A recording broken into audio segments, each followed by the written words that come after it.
Good evening, ladies and gentlemen. The Board of Selectmen is called to order June 1st, 2020 at 6:04 p.m. I'm going to go ahead and do a roll call. Mike? Here. Ed?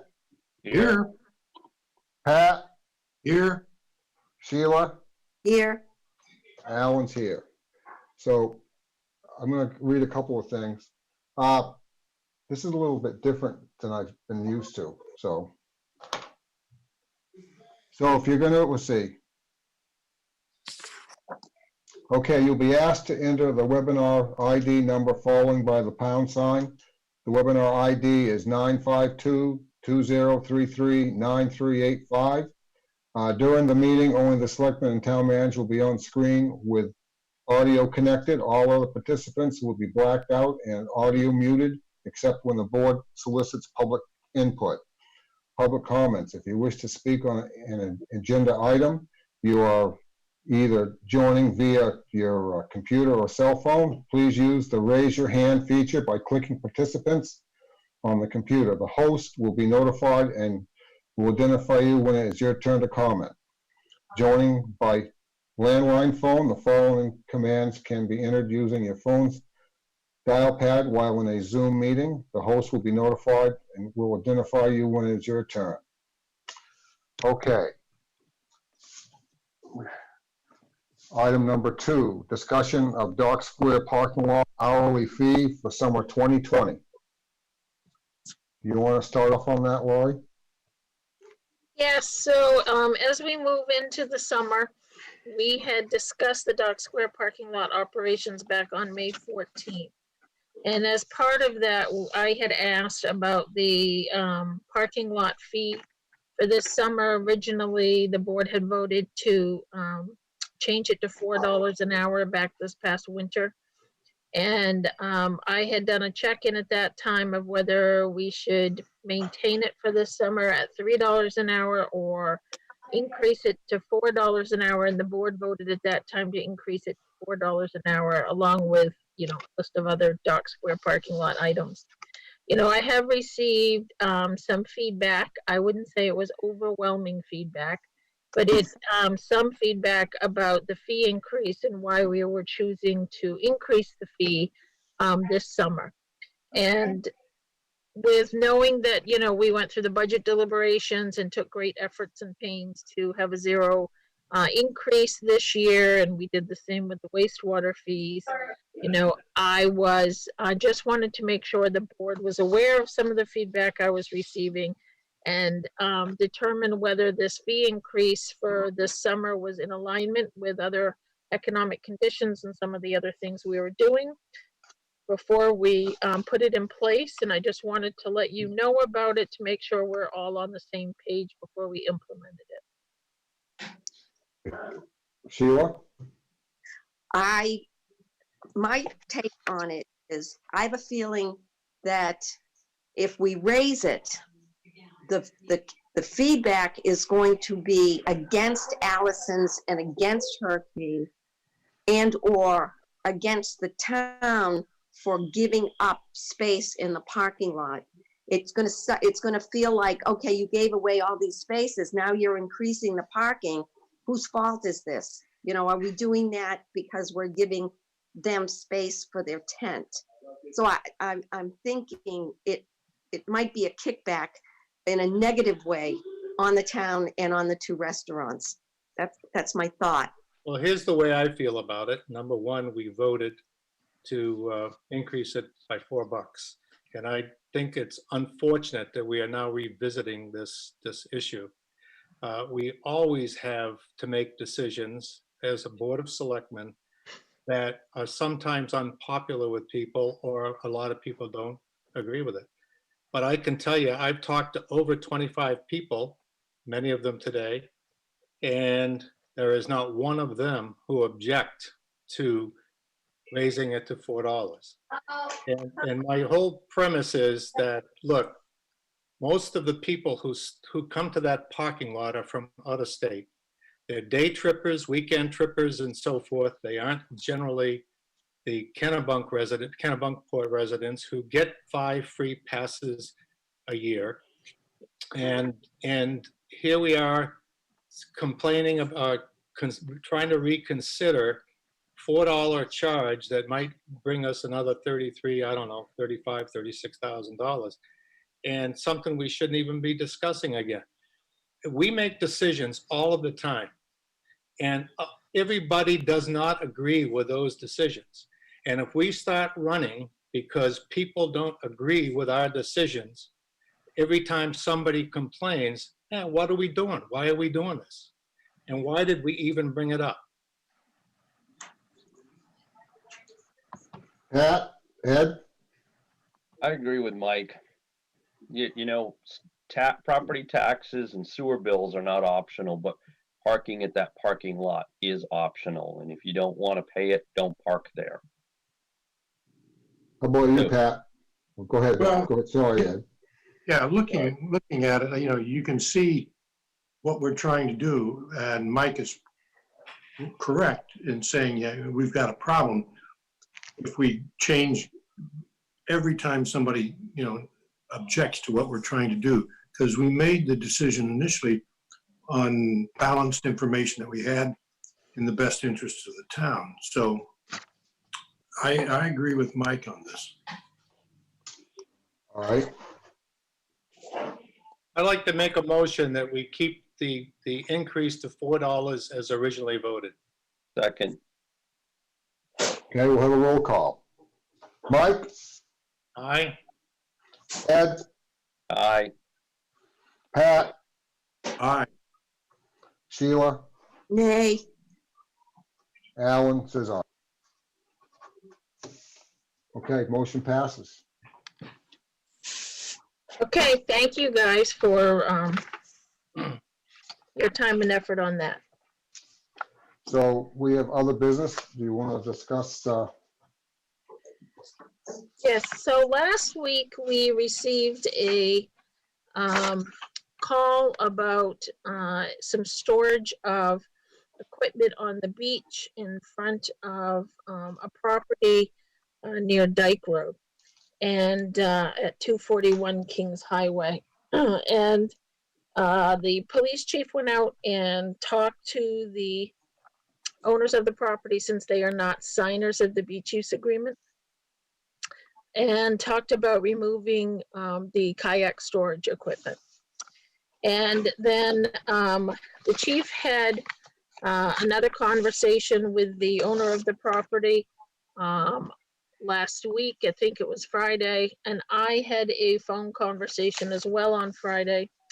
And I got a follow-up email from Mr. Forrest about the safe storage of equipment on the beach. He says that he has stored his kayaks on that for the past 6 years, and he feels he's doing it safely and efficiently and minimizing the impact on anyone walking on the beach. He said that he would be more than happy to sign the beach use agreement. I explained to him that was not an option at this point in time, that the selectmen had opened that up prior to finalizing court actions. However, since the entire litigation had been settled, the property now was ownership of the town, and the beach use agreement did turn ownership, or the town conceded title to the property owners who signed the beach use agreement in return for use. And so there was not a position of the town to go forward and continue to sign beach use agreements at this point. He says he's a long-standing member of the town and is looking for permission to keep that kayak storage rack at the end of his property by his seawall. I also sent to you guys the 3 pages of the beach use ordinance that talk about the reserved area for those who have signed the beach use agreement. And there is a 25-foot reserved area that people can use for the storage of watercraft and equipment, as long as it's done in a manner that does not impede the walking rights of others using the beach. And then there is a long list of general restrictions on the beach on page 5. And on page 6, number 12 states, one of the restrictions is overnight storage of beach equipment such as chairs and toys is prohibited unless by permission of a beachfront owner and consistent with section 4B2, which gets back to that, what we just discussed. If you're part of the beach use agreement and you are an owner that has a reserved area. So I told Mr. Forrest that I would forward his concerns to you guys and that you would be discussing it tonight.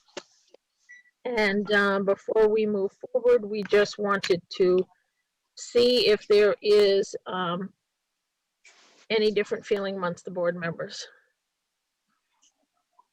Who wants to start off? I don't think that there's much that we can discuss in the sense that we can't alter the beach use agreement, whether we want to or not. That's over and done with, because if we did, we'd literally be giving away town property settlement. That wouldn't be very popular, I don't think, amongst the taxpayers. And we have an ordinance that says no storage of equipment overnight on the beach. I think it's pretty cut, as far as I see it, it's pretty cut and dry. I agree with Ed. I absolutely agree. You know, because if we did this, we'd have to say on all the property that we own, the town, that we would have to open it to everybody. You just can't single out one. Yeah, not just the beach. Absolutely, Mike. Yeah, so I agree with Ed. And didn't we just pass the ordinance that said no storage on the beach at all? So I think that applies to everybody, and I would think doubly applies to the beach owners who do not take part in the beach use agreement. Yes. They have no rights as far as using that property without the permission of the town of Kennebunkport. And I think we were very, very generous in the extension of the beach use agreement because it was in effect when I came onto the board, and I think that was 2012. So we're talking 8 years, and in my tenure, mine and Pat's on this board, I know at least on 2 separate occasions, we asked for people to come forward if they wished to join. And so I don't think that, even if we could, I don't think we owe anybody anything as far as signing up to the beach use agreement. Well, I think that looking at it, he has room on his side of the rocks to store the kayaks. It may be a convenience for him to not have to move it a little further down to the beach, but I see no reason for us to change what we've already decided to have everybody follow going forward. So I support what Ed and the others have said. What about you, Sheila? That works for me. If we're going to have these rules and regulations, then we have to abide by them. And I don't know what the back of his house looks like, but if he could move that piece of equipment onto his property, I think we're fine. He needs to move it onto his own property. Yeah, Mike said it best when he said, if we allow this, if we were so inclined to, then we would have to allow people to store anything on any piece of property in town, not just Goose Rocks Beach. And it goes back to other equipment. Yeah, it just sets a precedent. It does. And especially this summer. I mean, this summer we have a good, I won't call it an excuse, but it's this summer is a good place to start because we're in the pandemic and we don't want people leaving fingerprinted equipment in public areas. Well, is this something that we need a motion on or no? Yeah, I don't think you need a motion on it. I just, before we move forward, wanted to convey to Mr. Forrest that you had discussed it and what your feelings were on it. Well, I thought 5 of us feel the same way. Yeah, I think we just follow the ordinance. Yeah. Okay. So, any other business? No, but I went by we drove by the parking lot at around 4:30 today, 4:30. And there were people sitting under the tent and people eating, so that's a good sign. And Yeah, there we were, went down Ocean Ave. Go I ahead. was gonna say, there were quite a few tables taken at the Irish place. I don't know what the name of it is, the Irish pub. Oh, Ryan's. Ryan. And Yeah, they I were sponsored my softball team. That's a Yeah. nice place to sit out and have Good something. place, corner they, house. and they had quite a few tables in use, so that was good. I went down to the, on Ocean Avenue today, and that seawall looks fantastic. They've Yeah, done a really Really good does, job. yeah. They did. I mean, it's very good. And they did a good quality job, and I don't think they've started to lay the brickwork yet, have they? no. No, I haven't seen that go in. All I right. saw it about 3 weeks ago, and I was very impressed with the fact that you could still see the river through, there, that the wall, the concrete wasn't that high. Good. Good. So, I'd like to Any- say that Go ahead. Saturday, Jan and I went by the beach at Goose Rocks, and while there were a lot of people on the beach, there were actually people also sitting on the beach, but there was no big grouping. To me, it looked all orderly. Then we continued on to Old Orchard Beach. We were just out trying to get out. We saw hundreds of people at downtown Old Orchard Beach. There were a total of 4 that we counted with masks, two youths and 2 elderly people. The rest were all congregating, were all in big groups, and there was no distancing and no nothing. And I just wanted to say that in comparison to Goose Rocks Beach, I know it's a different type of operation. It was a big mass difference. It was Wow. no masks at all, none. did you get out of the car, Mike? No, never. No, you can't. You're not supposed to. We just Oh. had to get out. Yeah. So we rode, yeah.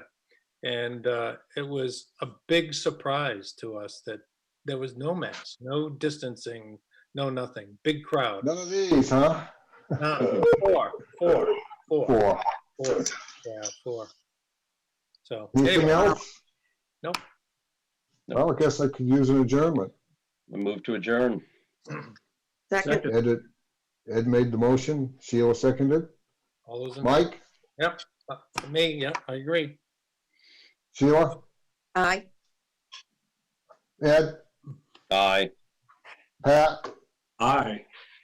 Alan, said aye. You guys have a great evening. Hey, you too, thanks. Thank You too. Yep. Hey, Good to see Sheila, Yeah.